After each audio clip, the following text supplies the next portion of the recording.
Kalambuan, Dalatana, usa ka oras na programa maghatod kaninyo sa mga katikaran may kalabutan sa kalambuan dili lamang sa komunidad apan sa kinatibukan. Kauban si Attorney Carlo Nograles. Kalambuan, Dalatana.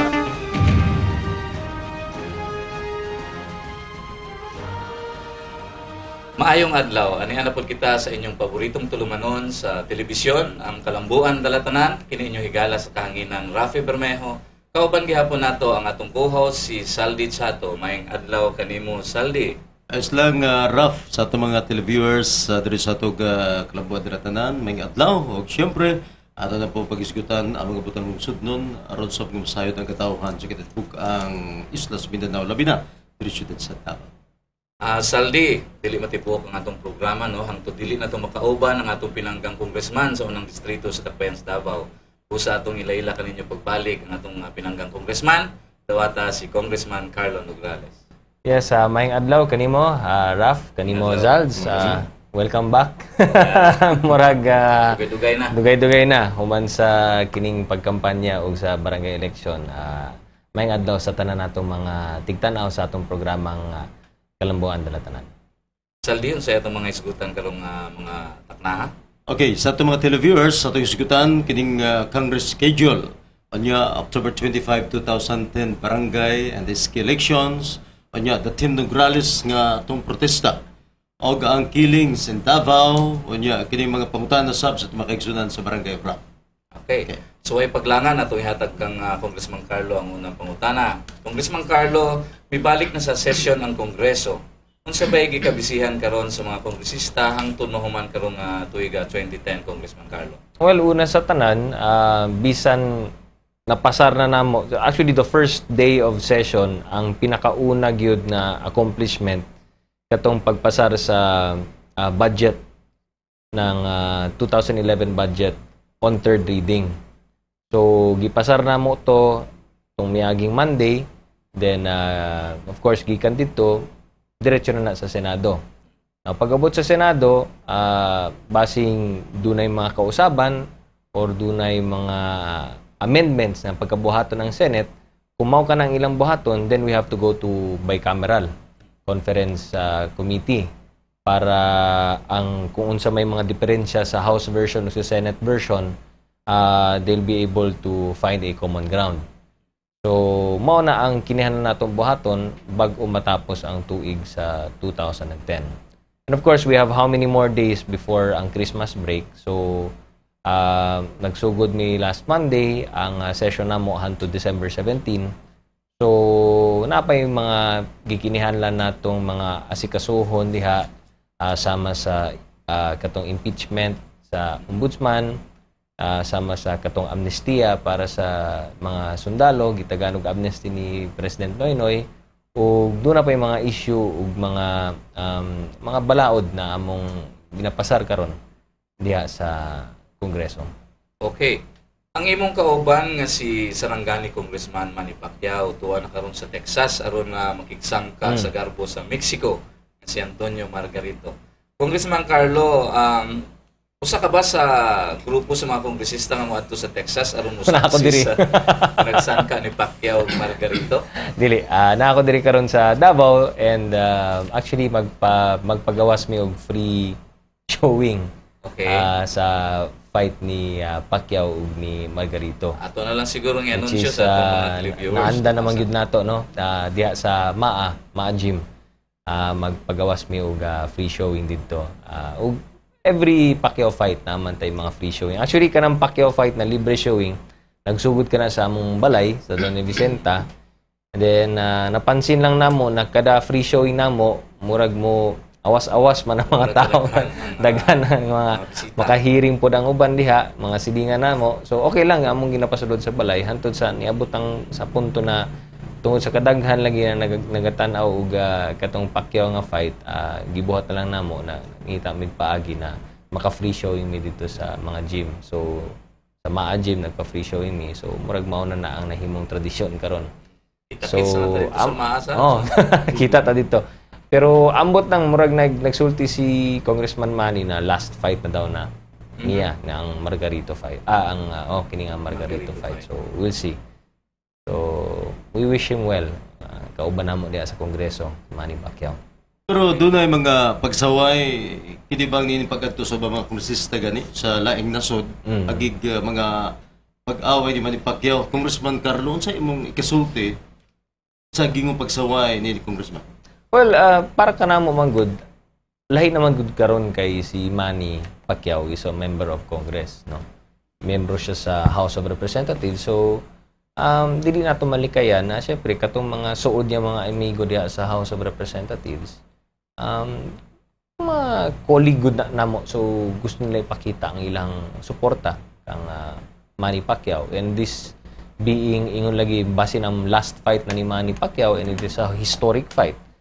So ang mga congressmen, they feel na kinahanglan tagaan pod natong suporta ug bisan si Manny pod, no, katong mga panahon na naa pa siya dito sa Kongreso na wala pa magsugod kayo ang iyahang training, siya man po na nag-imbita sa mga congressmen na, ato mo niya, suporta ako. So kung si Manny na nagasulti na, nagapangayong suporta, di man ka makabalibad po, no? Although kami, ako, gi-invite ko ni Manny, nag-ingon ko sa iya na maglisod ko man kay murag ang katawhan sa Davao, sa first district, murag naanad naman sila nagkapakita, may free showing. So, kinanana po ko dito. Sige lang, I told him I'll pray for him, and naang akong kayong suporta. Ug ang first district ingon lagi na ako ang Davao City, Dabawenyo, kabalo naman siya na grabe ang suporta namo kang Manny. So we wish him well, and karang mga kongresista na nag-adto dito, anyway, they said naman that the katong expenses para dito dili man charge the taxpayers. It's their private funds, and they just want to show support to their fellow colleague sa House of Representatives. So let's leave it at that. Congressman Carlos, sigutan nato itong October 25, 2010 nga barangay NSK elections. Ay, congrats. Matod sa mga news report nga nagmadaugon kuno ang mga incumbent nga mga opisyales sa barangay nga misuporta sa Team Nograles, makapitan man o kagawad. Taliwa sa mga patingkamot gani sa City Hall nga pildihon sila. Sa may kasulti, may kalabigitan ni Congressman Carlos. Nalipay kog dako na kasagaran o kadaghanan sa mga kigalaan ko, ang mga kigalaan nato nga midagan last election, labi na kato mga incumbent, mga higalag, mga supporters nato nakalusot ug nakabalik sila sa ilang pwesto. Ganin doon na patay mga bag-upod na mga nahimong mga kagawad, mga kapitan. Nalipay kog dako na dinhi sa first district, ingon man sa second ug sa third district na atay mga amigo diha na nakalusot.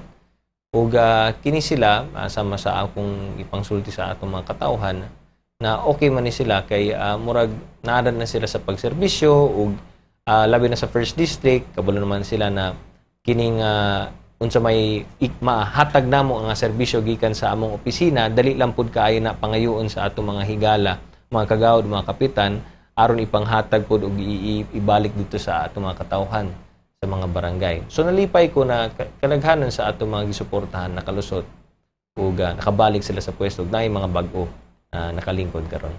Wala lang kanako saldi kay ipalupad-luparan taon tagiloplano og paligid-ligiran baka. Next time, Raf, kinalan pa og konting panahon. Anyway, mabasa po nato sa mga mantalaan Congressman Carlo nga adunay unom, no, ka mga kapitan dinis Distrito 1 na nagpailang mga miyembro sa hugpong nga nangapildi, no, sa supporters sa Team Nograles. Matod sa mga eksperto sa atong politika dinis dapen sa Davao nga talagsaon kuno ang kapildihan ini mga tawhana tungod sa grabe daw ang gihatag nga suporta sa City Hall niadtong mga hidagan ubos sa grupong hugpong. Sa imong reaksyon kalambigit ni Congressman Carlo? Well, kanang suporta, grabe man pud ang among suporta sa atong mga higala. Grabe man pud ang among suporta para sa atong mga kandidato. No? So ana lang pud, no, na naga-support pud dito sa PICAS, kami naga-support pud sa among mga tao.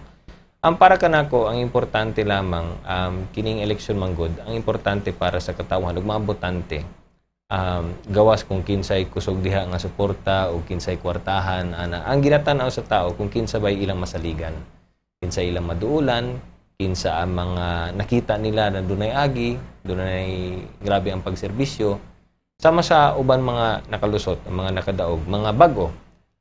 Kadaganan sa mga nakita nako mga bag-o na nakadaog, whether kagawad ba na or kapitan, tungod kay nailhan sila sa barangay na sila ang tighatag sa mga simap. or sila ang tig-identify sa mga scholar, or sila ang tig-pangita og mga beneficiaries para sa PhilHealth, or beneficiaries para sa mga gikinahanglan na assistance. Sa ato pa, murag sila ang nahimong tulay gikan sa katawhan sa barangay padulong sa among opisina, or gikan sa among opisina padulong sa mga tao sa barangay. So in other words, ang gikinahanglan na makita sa katawhan na kining mga tao na gustong makapwesto or gustong makalingkod, makita sa mga tao na doon nag-agi. Dili man na pwede na mudagan ka na wala kay agi or wala kay nahimo. Dili man pwede na magpapili ka na wala man kay gipakita na pagserbisyo sa katawhan. Ang among opisina sa 1st Congressional District Office, andaman mi na magsuporta o mutabang sa mga tao na kinihanglan. Pero syempre, unsaon nato pagpangita aning mga tao o pagpangita aning mga beneficiaries nato kung walay mga leaders namo sa barangay na murag mahimong tulay namo padulong sa mga barangay. So kini mga tulay na ginatawag, mao ni sila ang nakadaog this just recent elections. So mao na akong napansin.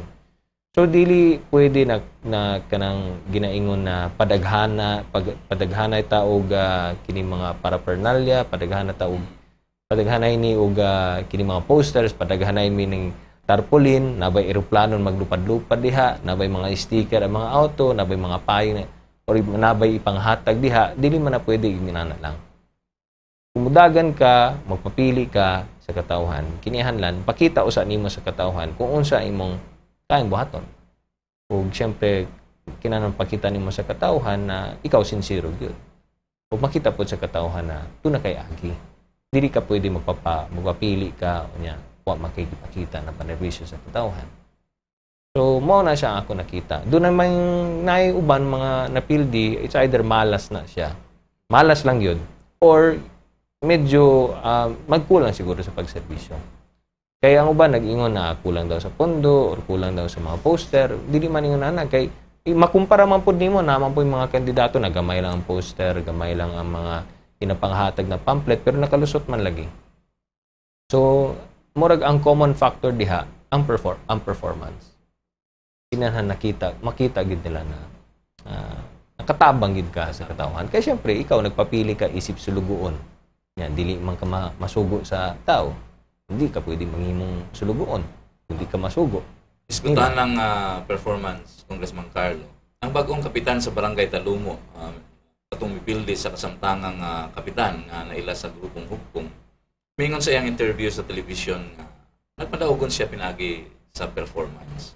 Kung atong kuhaon ang overall score, mga pila ka porsyento ang performance kumpara sa uban pang mga angay buhaton aron mo daog sa eleksyon, Congressman Carlo?